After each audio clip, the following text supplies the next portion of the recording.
Указом главы государства Дархан Сатыбалды Амангельдиулы назначен акимом города Алматы. Об этом сообщает пресс-служба Аккорды.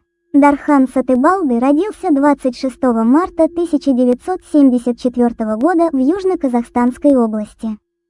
Окончил Акмолинский сельскохозяйственный институт имени Сакин Сейфуллина и Казахский гуманитарно-юридический университет.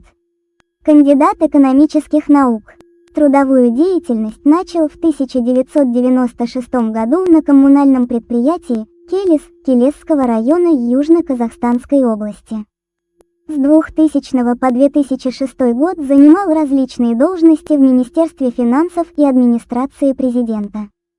С 2007 по 2010 год заместитель директора Департамента бюджета и финансов Министерства образования и науки, заместитель председателя комитета по науке.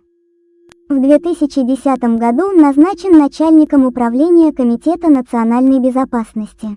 С 2011 по 2013 год занимал должность заместителя начальника социально-экономического отдела канцелярии премьер-министра. В 2013 году был назначен акимом города Шымкент.